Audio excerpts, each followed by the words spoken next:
Hi everyone, here is your daily reading. For those of you that celebrate Valentine's Day, happy Valentine's.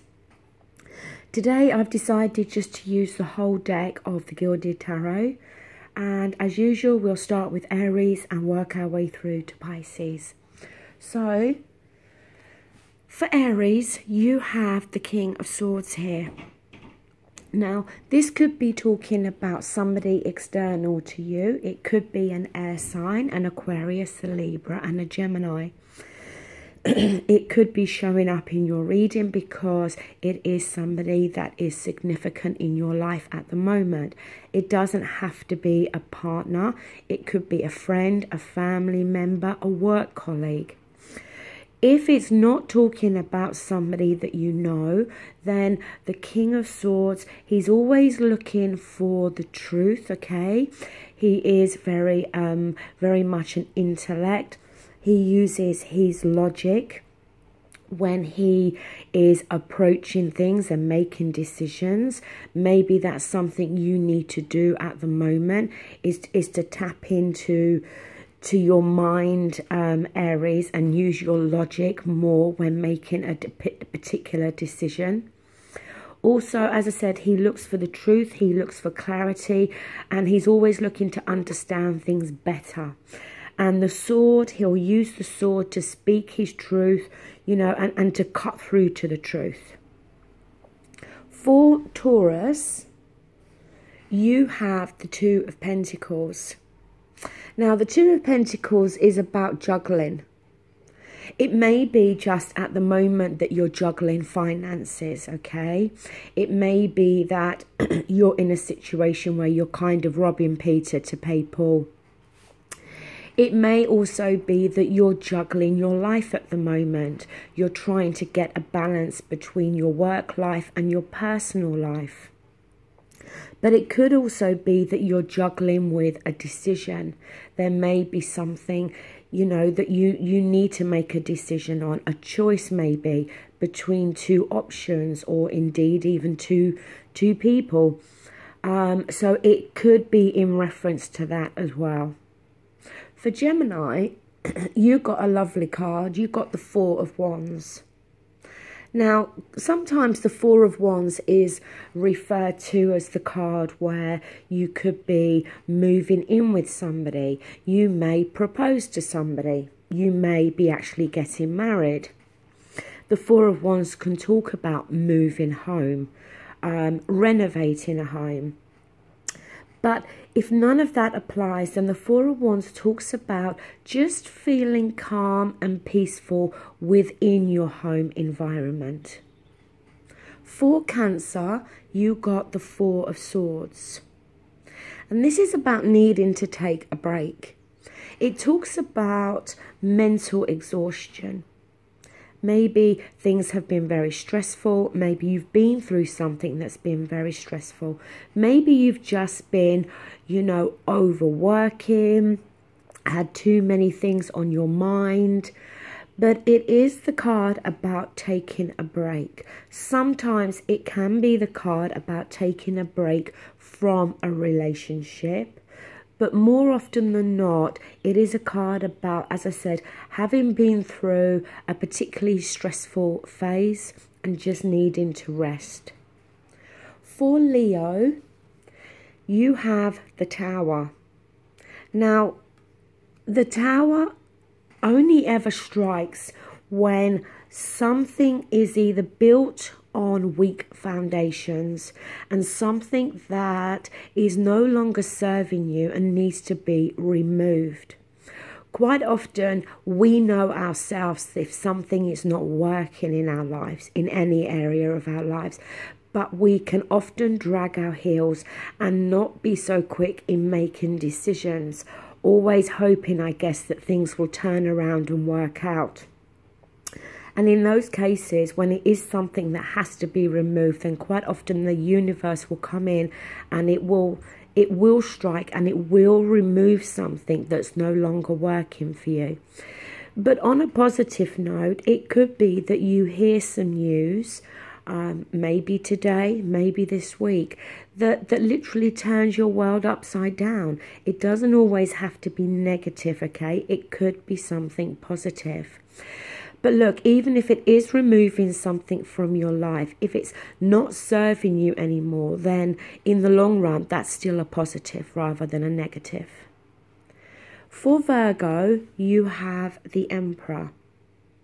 Now, this could be talking again about somebody external to you. The Emperor is often seen as the father figure. But the Emperor, yes, he can be domineering. Yes, he can be controlling. But also, you know, he is a great ruler. He likes to be the head of the house. He likes to be in control. He shows great strength. It could be that these are some qualities at the moment, Virgo, that you either need to take on board within your own life, or maybe this is how you are coming across to other people in your environment at the moment. For Libra, you have the Nine of Swords. And this is that kind of nightmare card when you're in your own head so much. You may be having the same thoughts going around and around. It talks about feeling anxious, stressed, worrying about something, possibly not being able to sleep. Again, it could be in any area of your life. It could be in your work environment, your home environment. Being a Libra, you are an air sign, so we have your suit there. And being a Libra, again, you're very much in your own thoughts in terms of that you make your decisions based on your logic. And also being a Libra, you do tend to weigh things up before making a decision. So, you know, maybe it's just, as I said, there's just something that's playing on your mind at the moment, but maybe you need to get out of your head a little bit. For Scorpio, you have the Queen of Swords. Now, the Queen of Swords, it could, like I said with Aries and Virgo, it could be talking about somebody external to you. It could be that there is an air sign around you that's significant, an Aquarius, Libra, or a Gemini. But if not, it could, as I said, be talking about your energy. Now, the Queen of Swords, very much like the King, you know, she speaks her mind. She's very forthright. She's, again, she's very much an intellect. She makes her decisions with her logic. She can be very sarcastic. She can come across as being quite cold to other people, and sometimes that can put other people offside to her. But again, she can use that sword to cut through to the truth, to speak the truth. So it may be that this is how you are at the moment, Scorpio, or as I said, it's somebody external to you. For Sagittarius, you have the Hierophant. Now, the Hierophant can talk about spiritual groups. It can talk about a mentor. Maybe somebody is, you know, mentoring you at the moment, or you to somebody else. It can talk about, sometimes it can talk about marriage, the Hierophant. But also what the Hierophant talks about is doing something the traditional way, the right way, doing something a certain way because it's always been done that way, maybe following family traditions. Now, it may be that, you know, that's how you are at the moment, but it may be for some of you that you may be trying to rebel against that as well.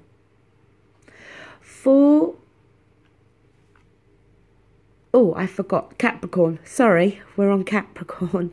Capricorn, you got the Page of Wands. Now, the Page of Wands can be a messenger, okay? So it could be that you may be hearing some news. But the Page of Wands, it is very creative energy. It's very fiery, very passionate energy. So it may be that you hear some news or you receive a message that kind of stirs your passions and stirs that creative side of you. It may be that you are sending a message to somebody else. Quite often it can be to do with our work, the Page of Wands, but you never know. It could also be in terms of a relationship. As I said, the Wands is very passionate energy. For Aquarius, you have the Ten of Wands. And the Ten of Wands is about carrying a burden. You know, it can be carrying a lot of responsibility and feeling as though other people are dumping their responsibilities onto you as well. But it could also be feeling weighed down, as I said, by extra burdens. The thing with the Ten of Wands, because it is a 10, we're almost at the end of this phase. So, you know, it is nothing too bad to worry about. But as I said, it may just be that at the moment you're just feeling very weighed down. It could be weighed down with, you know, within your work environment, because the Wands is very much an action energy. So it could just be that you're overworked, or you've just been working too hard at the moment, or like I said, the other people are just putting too much responsibility onto your shoulders, and you know, you may find that you've been inclined to say, yes, it's fine, I'll take care of it, I'll do it, but then eventually it just becomes too much. And finally, for Pisces, you have the Three of Cups. This is a nice card. Three of Cups can be about celebrating with friends. It could be, as it's Valentine's Day, that you're celebrating with a partner. But it's very much more about a social card and friends. It may just be that at the moment you are going out, you know, socializing, having fun with friends. It may be that one of your friends is celebrating a particular event and you're going to be going to that and celebrating with your friends. But overall, it's a happy card, it's a sociable card. And for me, the Three of Cups does tend to talk more about friendships rather than actual partnerships. So that is the reading for today. As I always say, it is just a general reading. So please keep that in mind. And have a great day and happy Valentine's Day. Bye.